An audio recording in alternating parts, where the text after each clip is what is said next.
Bonsoir, nous vous invitons à suivre avec nous un programme présenté par la Fédération des Églises Adventistes du 7e jour. Le message de ce soir, nous espérons, vous sera d'une grande bénédiction et édification. Bonsoir chez vous. Je suis heureuse de vous retrouver. Vous êtes là les enfants? Qu'est-ce que vous avez sur la table? Un pain et un pain plat. Quelle différence d'après vous? Qu'est-ce qui fait que ce pain-là est comme ça et que celui-là est comme ça? Vous savez? Un petit mot de, voyons, 6 lettres. Vous avez trouvé? L, E, V, U, R, E. Levure. Ou encore le levain. Vous savez que Jésus en parle dans la Bible? Prenez vos Bibles avec moi. Dans Matthieu, chapitre 13. Allez, on prend les Bibles. Vous devriez savoir maintenant qu'il faut venir écouter l'histoire avec la Bible. Matthieu, chapitre 13. Verset 33. On y est? La parabole du levain. Il leur dit, et on parle de Jésus. Jésus dit cette parabole. Voici à quoi le règne des cieux est semblable.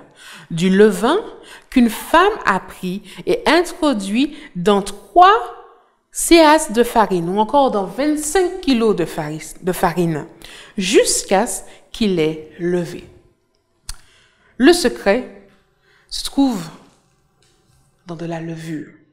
Ici, c'est de la levure chimique qu'on utilise dans les gâteaux. Mais pour faire le vin, on utilise de la levure sèche, en grains. Demandez à vos parents de vous montrer à quoi ça ressemble, ou à vos grands-parents.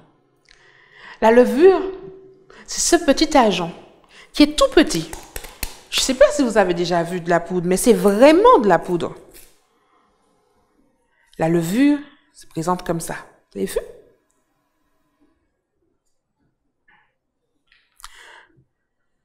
Et dans notre vie, à quoi pourrons-nous comparer cette levure, d'après vous? Allez, une idée. 3 secondes? Ok. 1, 2, 3. Et si je vous dis que votre sourire, c'est de la levure? Mais oui. Le simple fait de sourire les uns aux autres, c'est de la levure. Exercice pratique. 1, 2, 3, on sourit. 1, 2, 3. Cheese! Ça fait du bien de sourire les uns aux autres. Ça fait du bien de porter une petite attention à ceux qui sont à côté de nous. Même quand on est tout petit, on peut faire du bien. On peut dire, maman, je t'aime. Maman, le repas était bon.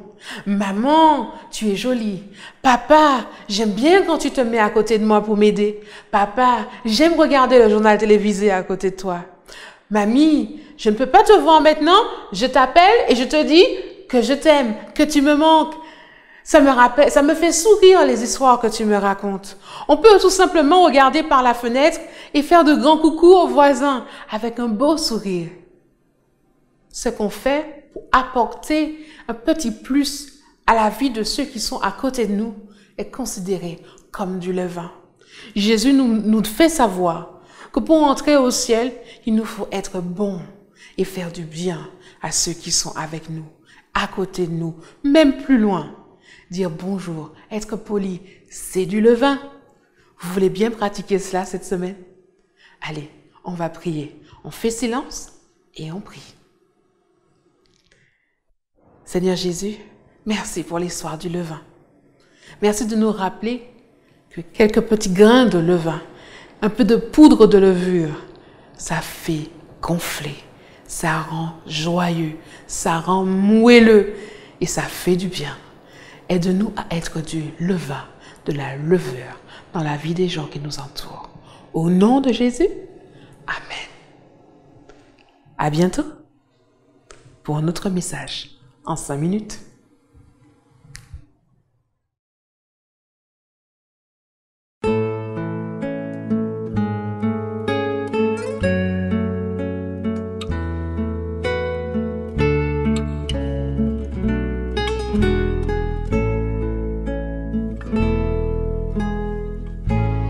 n'est pas facile de vivre et de faire face chaque jour aux épreuves et aux difficultés que nous apporte la vie.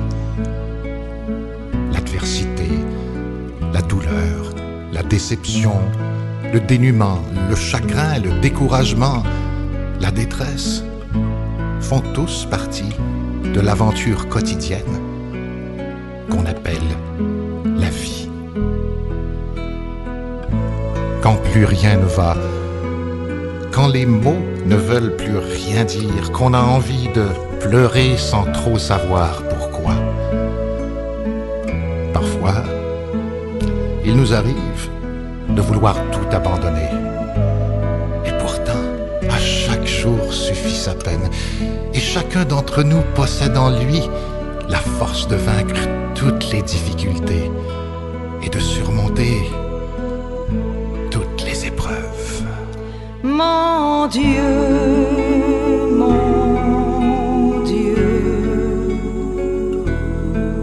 donne-moi la sérénité d'accepter les choses que je ne peux changer, le courage de changer les choses que je peux, et la sagesse d'en connaître la différence. Mon Dieu,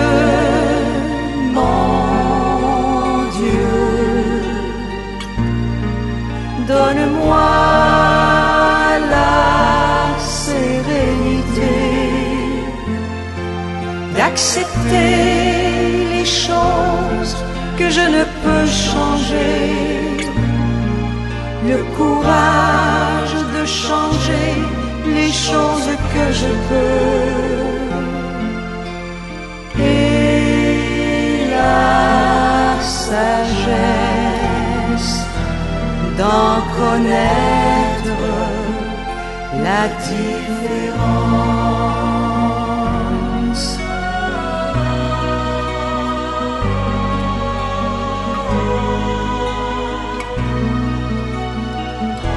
Mon Dieu, donne-moi la sérénité d'accepter les choses que je ne peux changer, le courage de changer les choses que je peux, et la sagesse d'en connaître la différence.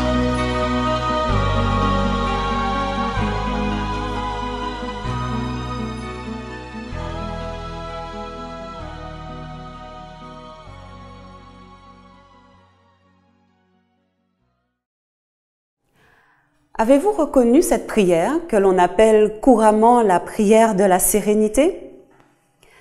Elle est souvent reprise, même partiellement. Elle est chantée parfois et elle est utilisée à tel point que certains disent qu'elle est aussi connue que le Notre Père. À regarder de plus près, une chose m'a surprise, c'est l'obstination de certains dans la recherche de la paternité de cette prière.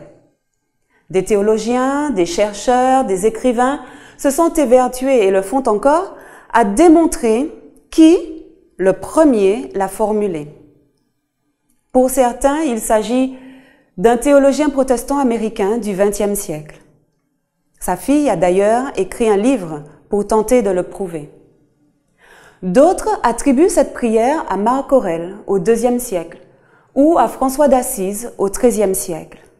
Alors, IIe, XIIIe ou XXe siècle, la marge est énorme. Mais quoi qu'il en soit, ces paroles adressées à Dieu sont magnifiques et profondes.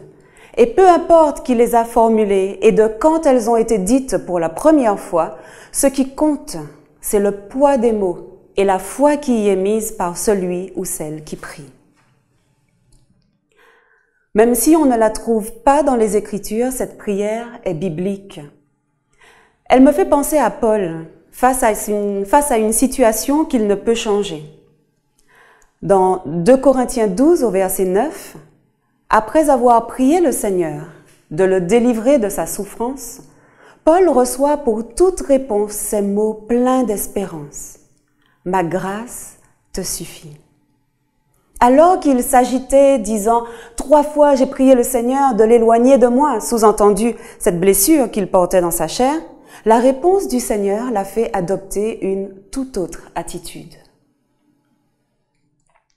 Dieu, accorde-nous la sérénité d'accepter les choses que nous ne pouvons changer, le courage de changer les choses que nous pouvons et la sagesse d'en faire la différence. Parfois, on formule des mots, mais sans toujours en mesurer le sens ni la portée. Je nous propose ce soir de saisir ensemble en quoi cette prière se révèle être particulièrement pertinente vu le contexte dans lequel nous vivons depuis plusieurs semaines. Premièrement, Dieu, accorde-nous la sérénité d'accepter les choses que nous ne pouvons pas changer. Lorsque les événements semblent nous échapper, il y a généralement 2 attitudes. Soit on essaie de tout contrôler, on met tout en œuvre pour tout contrôler, contrôler tout le monde autour de nous. On ne veut manquer de rien, on veut s'assurer à juste titre qu'on ne prend aucun risque ou le moins de risques possible. On se tient informé de tout. Parfois même, on veut se croire expert, particulièrement expert en décryptage de tout ce qui pourrait être révélateur de complots, de manipulations, de mauvaise foi, etc. On devient expert en médecine, en prophéties non révélées. On veut contrôler les uns et les autres. On veut contrôler les allées et venues, etc. En fait, plus le monde est instable et inquiétant, plus on cherche à se rassurer par cette attitude de contrôle. Cela dit, il est juste de pourvoir à nos besoins élémentaires et aussi en termes de santé et de sécurité, comme il est juste de se tenir au courant de l'actualité. Mais cela doit se faire de manière raisonnable. Je veux dire, la crise ne justifie pas que nous déposions notre cerveau. Bien au contraire. Comme je vous l'ai dit, il y a généralement 2 attitudes. Soit on essaie de tout contrôler et on s'agite dans tous les sens, soit on se place dans l'extrême opposé. On baisse les bras en signe de défaite, on abandonne. Or, fuir ou nier une situation difficile, c'est le meilleur moyen de se laisser submerger par elle. Dans l'une ou l'autre attitude, la paix et la sérénité s'éloignent. À moins d'accepter. Accepter avec joie que le temps est probablement venu pour le Seigneur de revenir. À chaque horreur que vit l'humanité, les croyants se disent « ça y est, c'est la fin ». Et puis on est toujours là sur cette terre agonisante. Accepter le fait que les choses n'iront pas forcément mieux. Accepter et se soumettre à la volonté de Dieu et à son plan pour notre vie. Seul moyen de trouver la paix dans des situations que nous ne pouvons pas contrôler, que nous ne pouvons pas changer. Nous ne connaissons peut-être pas tous les détails du plan de Dieu, mais si sa grâce nous suffit, nous pouvons, comme l'apôtre Paul, expérimenter un lâcher-prise, une confiance absolue en Dieu, tel qu'il le formule au verset 14. « Je me plais dans les faiblesses, dans les outrages, dans les désarrois, dans les persécutions et les angoisses pour le Christ. En effet, c'est quand je suis faible que je suis fort. » Seul un lâcher-prise dans la grâce du Seigneur nous permettra de parler ainsi. Mais s'il y a des éléments que je ne peux changer, il y a aussi ce sur quoi je peux agir, ce qui nous amène au 2e point. Dieu, accorde-nous le courage de changer les choses que nous pouvons. Là encore, cet aspect de la prière est biblique. Ce qui peut et ce qui doit changer en premier lieu, c'est notre relation à Dieu, notre consécration au Seigneur, in fine, notre caractère. Paul l'exprime avec ces mots. Nous tous qui, le visage dévoilé, contemplons comme dans un miroir la gloire du Seigneur. Nous sommes transfigurés en cette même image, de gloire en gloire. Telle est l'œuvre du Seigneur qui est l'Esprit. Concrètement, il s'agit de contempler. Contempler le Christ, l'adorer, être en communion avec lui. Et puisqu'il est disponible à nous recevoir, plus que jamais, que personne ne se prive d'un tel privilège. C'est une question de salut.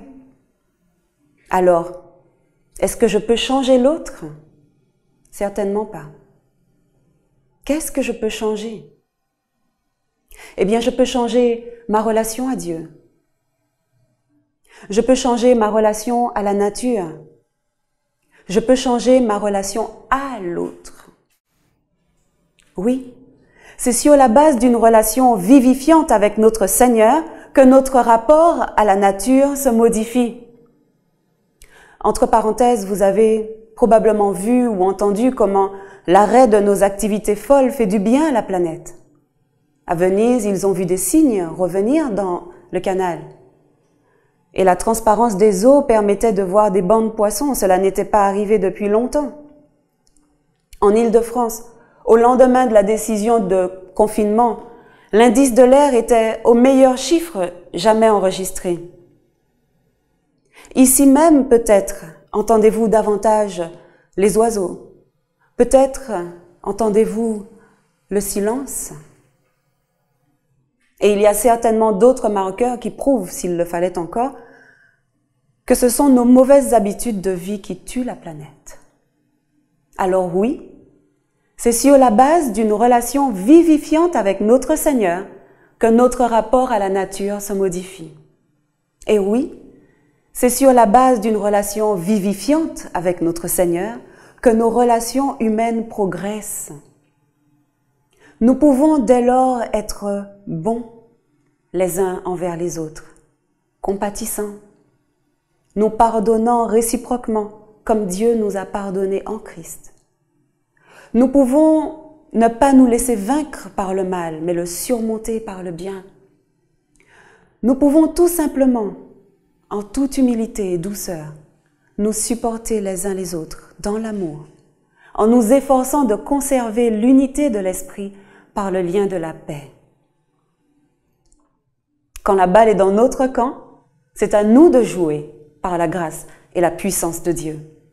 Et nous connaissons les outils, la méditation, l'étude de la Bible, la prière pour rencontrer le Seigneur. Adresser des messages d'encouragement, prendre des nouvelles, soutenir nos proches, nos voisins. C'est là le lien à créer. C'est là que se vit la fraternité, celle qui plaît à Dieu. En effet, dans Matthieu 25, Jésus reconnaît ses disciples à leur engagement fraternel et désintéressé envers leurs semblables, et notamment envers les plus faibles. Prions les uns pour les autres. Continuons d'intercéder pour les personnels de santé, de sécurité, de logistique, tous ceux qui permettent que ça tourne encore. Continuons aussi d'intercéder pour les plus fragiles, nos aînés, ceux qui vivent dans la précarité et ceux qui souffrent de manière chronique. Adopter cette attitude de prière, c'est une manière de vivre ce qui fait notre spécificité en tant que croyants au service des autres. Là est notre force, là est notre courage, alors que nous sommes tous menacés par un ennemi invisible, loin de nous disperser dans toutes sortes de choses, loin de baisser les bras, loin de nous renfermer sur nous-mêmes. Ayons cette attitude d'intercession. Nous faisons une différence ainsi. Faisons la différence. Ce qui nous amène au troisième et dernier point. Dieu, accorde-nous la sagesse d'en connaître la différence. La sagesse, oh la sagesse. Pour Salomon, elle vaut plus que l'or. Elle est plus précieuse que les perles et elle a plus de valeur que tous les objets de prix.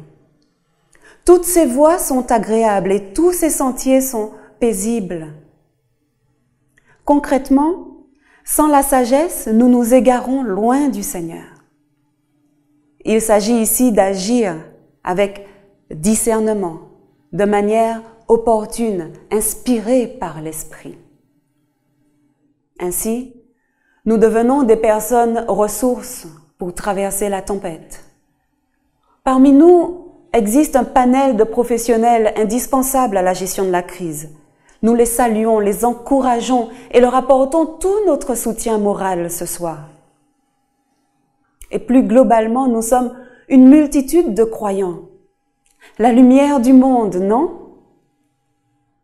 À quoi sert la lumière du monde, sinon à éclairer les nations? Alors, comment cela se traduit-il concrètement dans notre comportement? Eh bien, par la gestion de notre temps, par notre comportement alimentaire, la gestion des ressources et des déchets, le bon sens dans nos réapprovisionnements, notre altruisme, notre sens du partage, notre pratique d'exercice physique, nos capacités à continuer à nous instruire, à nous détendre aussi, etc. La liste n'est pas exhaustive. La sagesse, le discernement sont des cadeaux de Dieu. C'est lui qui nous pousse à analyser toutes choses et à retirer ce qui est bon. C'est lui qui prépare chaque jour de bonnes œuvres afin que nous les pratiquions. Et puisqu'à chaque jour suffit sa peine, inutile de stresser, de nous mettre sous pression. Plus on est habitué à fréquenter le Seigneur, à mettre en pratique sa volonté dans nos relations interpersonnelles, eh bien plus notre intelligence situationnelle va se développer. Nous serons alors comme un arbre planté près des courants d'eau, qui donne son fruit en sa saison et dont le feuillage ne se flétrit point. Tout ce qu'il fait lui réussit, nous dit la Bible. La sagesse, le courage, la sérénité, voici ce que je souhaite à chacun en Jésus-Christ. Amen. Prions ensemble. Seigneur notre Dieu, au milieu du tumulte, vivre un jour à la fois, savourer chaque instant passé avec toi, c'est ce que nous voulons. Savourer aussi chaque instant passé avec nos proches, physiquement ou par les moyens technologiques. Les difficultés ne manquent pas. Le monde n'est pas en paix. Ce monde corrompu ne connaîtra pas la paix. Mais Jésus a vaincu le monde et en lui, nous aussi sommes vainqueurs. Nous savons qu'il fera toutes choses parfaitement en son temps. Seigneur, nous avons été rendus justes en croyant et maintenant nous sommes en paix avec toi par notre Seigneur Jésus-Christ. C'est pourquoi nous sommes confiants et nous nous remettons entièrement à sa volonté. Recevons la paix de Dieu, celle qui dépasse tout ce que nous pouvons comprendre. Que cette paix garde nos cœurs et nos pensées unis au Christ Jésus. Restons fermes, restons forts dans le Seigneur. C'est au nom et par les mérites de Jésus-Christ que nous prions. Amen.